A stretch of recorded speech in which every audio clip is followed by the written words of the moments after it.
I'm Bria, and this role play will be based on acceptance and commitment therapy, which is based on relational frame theory. Hey, I'm Jasmine. And I'm Linda, and today I will be talking about experimental avoidance and also blame. And Jasmine will be my client, and she'll basically have diabetes type 2. Hi, Jasmine. How are you today? I'm good. I made it here. Okay. So this is my first time meeting you, and I don't know much about you. I just know your parents told me about you, and that's how you became my client. So before we get into deep inside of it, I like to meet my clients and just see who they are and what they like. So tell me a little bit about yourself. Well, there's not much to say besides I have diabetes and it's ruined my life. So, there's that. Like, how old are you? Like, what you like to do? Are you in school? Because I don't know much about you before the diabetes situation. I know it's more to you. Yeah, well, I'm 17 and I'm in school, but I miss school a lot because of my doctor's appointments, so don't really do school that much. And it probably doesn't help because I'm not taking my medicine properly. That's why I have to go to the doctor so much. But yeah, and I don't really do nothing because I just gotta focus on being healthy, and it's not, I don't know, I'm not healthy. And you said you don't really be able to go to school much because of the doctor. And I know that school is important, and you have to go to the doctor because you have to make sure you're healthy and fine and everything. But besides not going to the doctor, like, what do you miss about school that you can't do because you're always at the doctor? You say. Well, I wish that I was normal. I walk around with a pump on my hip. People know I have diabetes. It just be feeling like, I don't know. School's cool and all, and I have friends, but like I said, I don't be getting to hang out with them because I have to go to the doctor. Why don't you feel normal? Because not all my friends don't have diabetes type 2. They don't have that. It's hard. It's the medicine. I go to the bathroom so much. I use the bathroom all the time. I'm tired all the time because I don't take my medicine, and just all these things are happening because I'm not doing right. Well, see, at least you're accepting the fact that these are the mistakes you're making. This is why this is happening because you are not taking your medicine. You have to go to the doctor a lot, and you understand it. And now just part of committing to what you need to do better and to make sure this doesn't happen again in the future. So, what activities can you do even though you have type 2 diabetes? Can you do any activities with your friends? What makes, it's something that makes you want to wake up in the morning regardless of the fact that you have type 2 diabetes. Yeah, you're right. I am accepting it, and I do know what you're saying. I do have, my mom and my family are important to me. Every day I wake up, I want to make them happy. So, I want to do that. And I used to be able to play sports, but I just ain't been on my medicine right. But when I'm on my medicine, I can do that. Mm-hmm. So what sports did you used to play? I used to hoop. Oh, okay. Do you have a favorite basketball team or something that you're good at? What's my favorite basketball team? Well, I like the Tennessee Vols, the girls team. Okay. They real good. And it's not too late to start playing basketball. Just because you have type 2 diabetes does not hinder you from being successful.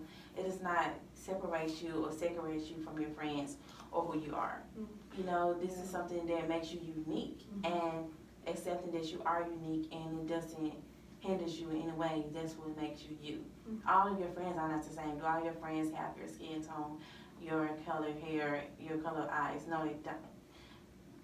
They are unique, and I think once you accept it more that you have type 2 diabetes, you'll understand it more. So what about your family life? Your parents are the one that made you come here, so tell me about your family relationships. It's good. My mom made me come here though, cause she's worried about me, and I'm not mad that she made me be here. I don't not want to be here. I just don't really, talking about it. Like, why do we need to talk about me not taking my medicine when it's just hard to remember to take it? This is where I'm at, and I know my doctor said it'll make me feel better. I just, I can't always remember. So your mother cares for you, and she wants you to be healthy and safe. She wants nothing bad to happen to you. So what is your relationship like with your mom? Is it a good relationship? Is it only based on you and your type 2 diabetes? No, we have a relationship. I feel like you know, lately it's been about that because she just been so focused on me not being healthy. But no, I talked to her about a lot of things, and you know, even though she made me come here, we talked about it first. So you know, it wasn't just like, hey, go there. We talked about it, and I mean, I ain't really just saying, hey, I want to go, but I didn't tell her no. So that's why I'm here. Okay. So what about, do you have any other family members in your little family, or is it just you and your mom? Well, right now it's just me and my mom. Yeah. What about your father? Yeah, I don't really know where he at. Okay. So does that affect you in some type of way with your type 2 diabetes? I think that's why I avoid it. I think him not, I don't know, maybe. Okay. So you said you have a good relationship with your mom, Mm-hmm. but of course sometimes it's more towards your health than just having that bond, mother and daughter bond. Yeah. And with your dad, you say you're not that close because you don't know him, and that could have possibly been one of the reasons why this type 2 diabetes would have been avoided so much. Well, because, you know, diabetes is hereditary. I got it from him. Okay, so He I has, didn't know that. Yeah, well, I don't like talking about it because I don't like him. So, So why did you like your father? Is it just because he hasn't been around, or is it more to it? I mean, both. I mean, he gave me this disease, you know, and then he left. He dipped out on us after he got me sick. I mean, you know, I know he didn't just say, like, here, take this disease, but I have it now, and it's hereditary. I know that. My mom don't have it, so it's my daddy's fault. But if you think about it, you know, you said it's hereditary, Mm-hmm. and you blame it on your dad, but it's more to it than just blaming it on your dad. And I feel like whenever you're ready to have a relationship with him, you'll probably hear more about this side of the story. And, you know, you can't change the fact that it's hereditary, you know, and it's a blessing to be born in this world regardless of what you have and don't have. Everybody does not see it that way. And you're only but 17 years old, and you have a long way to go. So I'm sure that in due time, more will come and change. So I want to do an activity with you just to see where you at, because I know your mom told me about your situation, and you said she the one who made you come here. But I don't know a lot about you, Jasmine, and I want to know more about you and what I can really help you as your therapist. Mm-hmm. And I want to make sure you are comfortable here, and this is the safe zone. The conversation between me and you have is not going to go to your mother unless it's something severe, as in you're trying to hurt yourself or something that is suicidal. And of course, if something like that, I also have to tell the authorities, because this is basically a facility that I work at, and I have strict laws and regulations for that too. But if it's something like very confidential, I do not have to tell your mom you don't want me to tell her, as long as it's not going to hurt you or anything. So the first activity we would do is experimental avoidance. What do you think when I told you experimental avoidance? What do you think that means? Just like avoiding experiences. Okay, what type of experiences you think is on the top of your head before we get into it? Like for me, I guess not taking my medicine. I'm just avoiding that, or maybe, I don't know, probably that. Okay. So experimental avoidance can be basically the thoughts, feelings, memories, and behaviors. And based on what your mom said, basically experimental avoidance, what your mom has said. I want you to tell me what you avoid. But what your mom has told me that it is dieting, exercise, insulin, and also medication. Now tell me, what do you avoid? Pretty much all of those, but also just, I mean, I avoid, that, take my medicine, and I'm supposed to, you know, the doctor said I have to have a diet because of the way my body is with this disease, and I'm not doing that either. And I also, I'm supposed to, you know, like I said, my doctor said I could do basketball if I'm taking my medicine right, and that's part of the exercise. But, you know, I'm not taking my medicine, so I can't really get out there and exercise. So it's just kind of all affect. It's one thing that affects everything. I'm not doing my medicine, so all of that stuff is happening. You know? Okay. Well, the first thing with experimental avoidance is thoughts. So you said that basically most of that is true, and how it's medication, insulin, and etc. So when all this is going on, what are your thoughts about this avoidance? What are you thinking? I'm like, I think like I know I need to do it, but I don't want to. I just don't want to do it. I think that it won't make me feel better really, or maybe it's just like not that important right now. But didn't you say that if you do better, you'll be able to play basketball? So wouldn't that mean like playing able to play basketball is one of the reasons why this experience is good? Yeah, I mean, yeah, I just don't think like that, I guess. Okay. And then what else? Any other thoughts about it? Not really think. I guess I just feel like, which I guess, no, I mean, I just feel like it's not important, but I know, I mean, I feel like it's not important, but I know it is, if that makes sense. You know, like I feel like it don't really matter, but I can see how it's affecting everything in my life. So it's affecting your whole world, your whole family, your whole friends, everything you do. Do you have a job? Well, I had one, but since I be, going to the bathroom so much, the employer don't like that, and just all of them things. And I be really tired, so trying to fall asleep at the register don't really, you can't do that, okay. yeah. So you basically told me your feelings about the situation. Your feelings is you don't know why you do it, but you do it because you didn't think about those thoughts of what could be better for you if you was using your insulin and medication and just doing everything you're supposed to do to get back on track. Mm-hmm. And so next would be with the experience of avoidance is memories.